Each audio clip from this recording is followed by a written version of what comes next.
¿Qué se les viene a la mente si les pido que dibujen un dios, si es que tienen uno? ¿Y qué pasaría si les digo que esa imagen está mal y hay que destruirla?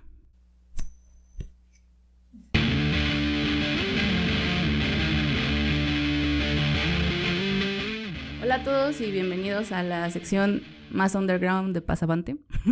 Puro gusto fino aquí. El día de hoy les tengo un video que la neta sí me mandaron por envío y está muy chido. Muchísimas gracias. Me dijo un gran amigo, Pedro Emilio.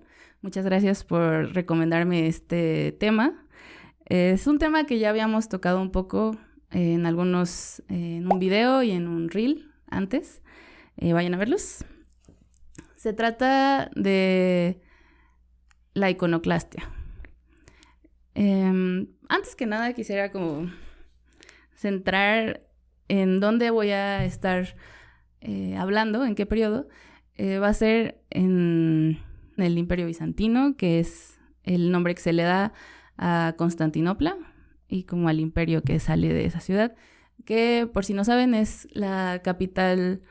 Se volvió la capital del Imperio Romano y aunque el Imperio Romano fue invadido por tribus bárbaras, como ellos lo llamaban, y cayó Roma, el Constantinopla, que se había convertido en esta segunda capital, sigue presente, sigue expandiéndose y sigue siendo como una continuación de Roma y que se convierte como en este legado, ¿no? de la cultura latina y griega. Constantinopla se construyó donde estaba la ciudad de Bizancio, la antigua ciudad de Bizancio, y se convirtió después en Estambul, como nosotros lo conocemos, en Turquía, y se encuentra justo en esta unión entre Europa y Asia, ¿no? Es como justo donde se encuentran estos dos continentes, es un puente muy importante, y pues lo que pasa es que se hace un intercambio cultural muy grande. Siempre están como recibiendo ambas ideas del oeste y del este. Y pues se vuelve en una ciudad espléndida. El periodo del que quiero hablar, que se le llama primera etapa o primera era de iconoclastia, es entre el siglo VI y siglo VII después de Cristo.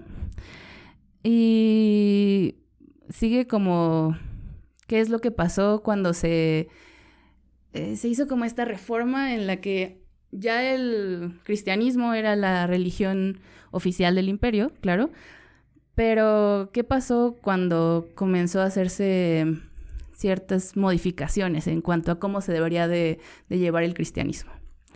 Primero que nada, quisiera decir qué es la iconoclastia, ¿no? La iconoclastia es la destrucción de imágenes religiosas, ¿no? Digamos, la representación de Cristo, de la Virgen, de los santos, ya sea como en pinturas, en murales, todos lados. Entonces se hace una destrucción, ya sea porque se considera idólatra o porque no se está de acuerdo con esa representación. Y en este caso es una destrucción en una misma religión. No es en cuanto a religiones que chocan, que son distintas, sino distintas ramas del cristianismo, ¿no? Entonces, es distinto a lo que ya habíamos hablado en un video sobre dos religiones que consideran que una religión considera pagana o considera hereje a la otra, ¿no? Quisiera aclarar que pues el cristianismo no se creó como en una burbuja, no aparecieron los cristianos así de la nada, ya todo establecido. Como ya les digo, ya el cristianismo se había convertido en la religión oficial del imperio, pero pues claro, antes de eso estaba la religión romana, la religión latina, que pues tiene muchos dioses, tiene muchas representaciones y por supuesto que se usa la imagen para representar a un dios. Por ejemplo, siempre había estatuas, hay muchas muy famosas, de cualquier dios, de Júpiter, de Apolo, de cualquier mito se puede hacer una representación y no solo en esculturas, sino en mosaicos, en pinturas, para tenerlos en la casa de alguien a los que se le puede rendir tributo y servía como una especie de representación de que el Dios estaba presente ahí, una extensión de la divinidad, ¿no? No como simplemente el hecho de que ese era el Dios, ¿no? O sea, esa estatua era el Dios, sino que es una extensión del Dios y se puede identificar como un lugar que está bendecido por esa divinidad. Entonces, pues, el cristianismo llega a este lugar en el que se tiene esta costumbre y pues mientras se van convirtiendo los romanos al cristianismo, pues se van adaptando ciertas costumbres cristianas. Entonces, pues el problema con el que se encuentran es que en el Antiguo Testamento, el segundo mandamiento que da directamente Dios a Moisés para seguir y que son los preceptos que se deben de seguir, el segundo es que no debería de crear imágenes de Dios, porque Dios no es algo representable y porque se considera idólatra estar adorando una imagen en vez de adorar a Dios. Entonces, existen como dos ramas en las que una pues se apega al Antiguo Testamento y dice que pues no debería de haber ninguna representación porque no se puede ser fiel a la imagen de Dios. Y hay otra en la que pues no se considera las imágenes y los ídolos y los santos como una idolatría porque son extensiones, son representaciones solamente, no se está venerando una estatua, no se está venerando una pintura. Entonces, mientras va avanzando el Imperio Bizantino, pues no se encuentra como un problema con el uso de imágenes, las representaciones. Claro que había casos aislados en los que sí gente se quejaba de que se usara esta clase de objetos para ayudar en la religión, pero pues no se veía como algo prohibido. Incluso no se tomaba en cuenta que en el Antiguo Testamento dice que si haces imágenes y que si eres un idólatra, que estás adorando imágenes en vez de adorar solamente a Dios, se te va a castigar con catástrofes, con crisis, se te van a mandar plagas, todo puede salir mal si haces eso. Realmente es un pecado bastante grande. Entonces, cuando se sigue la religión, no coexisten estas dos ramas bastante pacíficamente, hasta que, según cuentan, bueno, debo de hacer una nota, muchas de las fuentes de este periodo son extremadamente pues escasas y algunas exageradas según estudios actuales.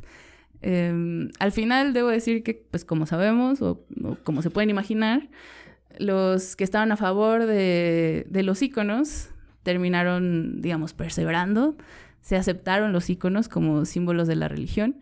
Entonces hay mucha controversia de si los que estaban a favor de los íconos exageraron ciertas partes de los textos para hacerse pues más fama a ellos y hacer los episodios donde hubo iconoclastia pues muchísimo más agresivos, ¿no? Entonces todo lo que vamos a decir, recuerden, porque piensen tantillo si los están tratando de llevar al lado de la adoración de íconos, ¿no? de permitir íconos en la religión. Entonces, pues estaban estas dos partes de la religión cristiana muy bien, conviviendo, una tomando de la otra. Y entonces empiezan a pasar cosas muy malas bajo el gobierno del emperador León III.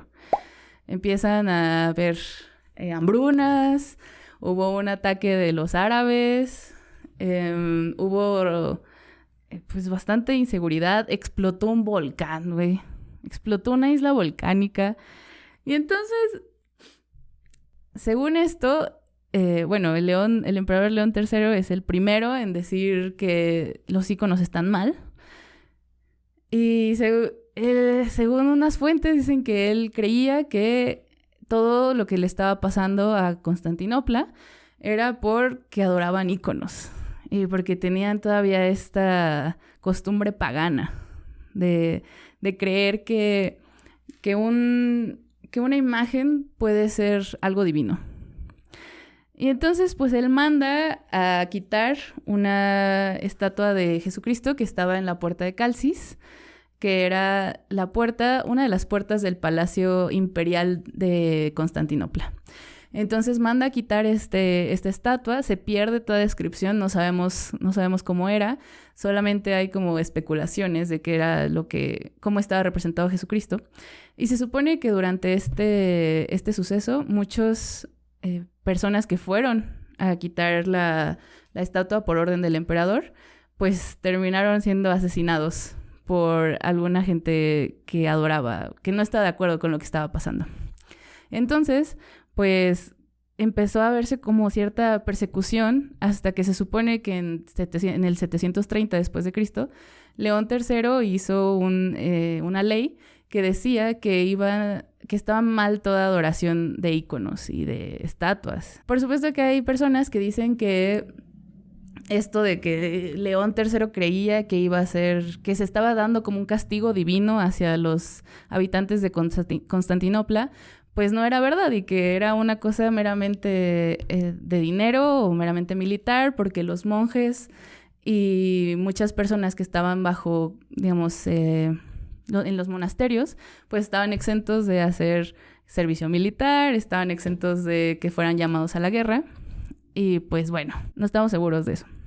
Después de León III siguió su hijo, que es Constantino V, quien llevó esta persecución de los cristianos que aceptaban los ídolos al extremo. Se supone que quemó gente viva, hizo que monjes hicieran como una especie como de boda con monjas para burlarse de su voto de castidad en lugares públicos.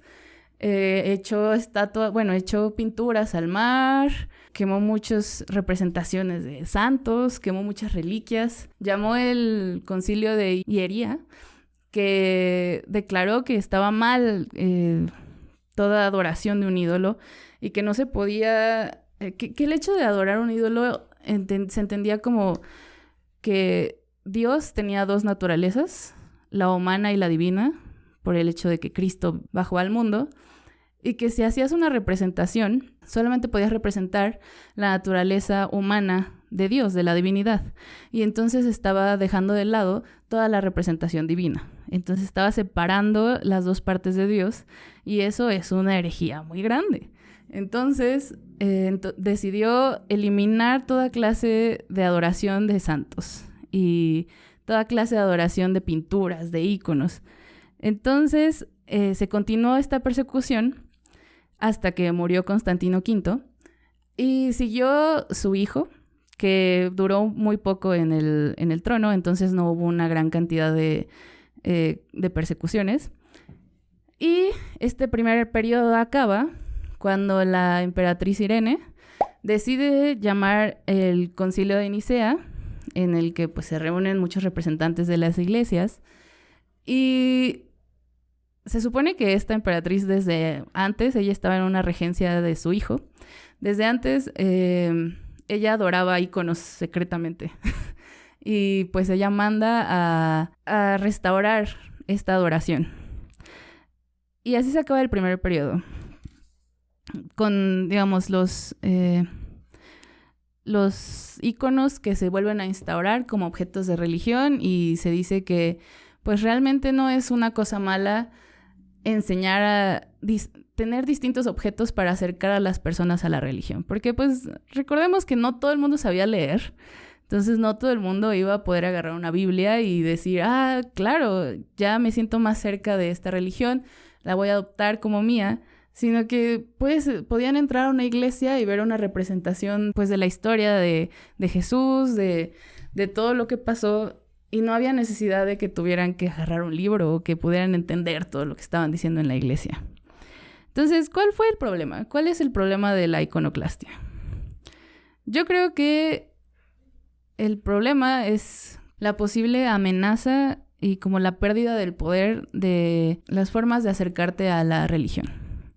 O sea, ¿qué estaba pasando? Había una persona piadosa, una persona que seguía la religión, y entonces esta persona se terminaba convirtiendo en un santo.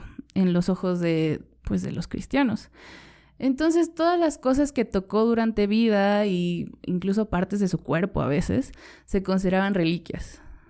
Y comenzaba esta clase de adoración específica no hacia Dios, sino hacia este santo. Porque este santo podía intervenir tu plegaria hacia Dios. O sea, era un canal como para acá, que te echaran una ayuda, ¿no? En lo que sea que estuvieras pidiendo. Entonces,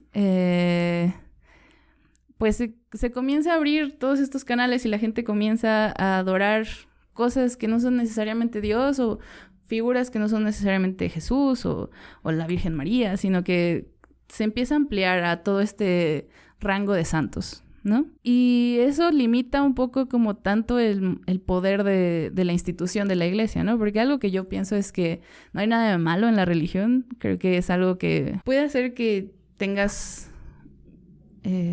pues un gran nivel como de espiritualidad.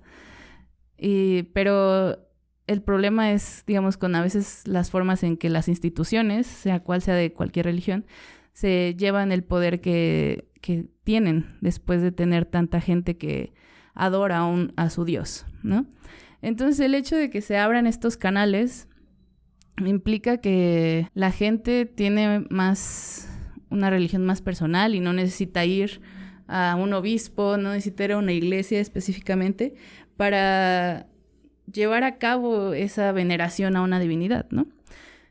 Entonces, pues creo que todo esto de la iconoclastia, más allá de cómo se representa a un dios y si está bien representar a un dios con algo hecho por manos humanas, tiene más que ver con quién controla que se venera y quién tiene el control sobre lo que sea que se considera divino.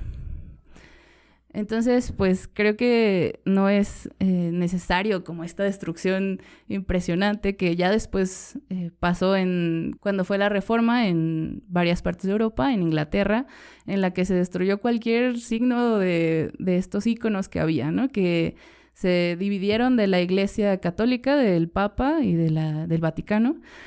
Y entonces hicieron su propia iglesia con bastantes preceptos parecidos y el mismo Dios, pero ninguna clase de adoración.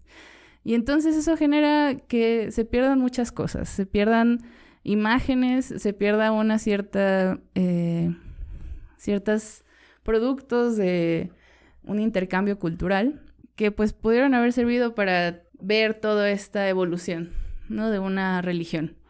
Y no una evolución, digamos, como la que nos ponen en la versión oficial del Vaticano, sino como en la evolución natural, ¿no? De alguien que, digamos, fue un pagano y se convirtió al cristianismo y entonces asumió las mismas, pues, como costumbres que tenía, alabando a dioses antiguos para comenzar a alabar a Cristo, ¿no? Y a Dios. Mientras estaba leyendo esto, encontré un ejemplo de un obispo en Marsella que decidió eliminar y como destruir todas las imágenes que había de la vida de Cristo en su iglesia, porque pues obviamente representaban una idolatría. Y entonces el Papa le escribió y le dijo que aunque pues le daba gusto que combatiera la idolatría, no era necesario arrasar con todo ese arte porque pues había gente que no leía y que no sabía lo que le estaban diciendo, entonces ver la historia, la vida de Cristo representada puede ser una manera de acercarlos a la religión. Ese es el video que les traigo el día de hoy. Espero que les haya gustado. Espero haber hecho una buena investigación, Emilio. Ya saben, si quieren algún tema en específico, me pueden decir. Si no, continuamos con los temas raros, ¿eh? Ya saben, esta es la sección para eso. Pues muchísimas gracias y nos vemos la próxima.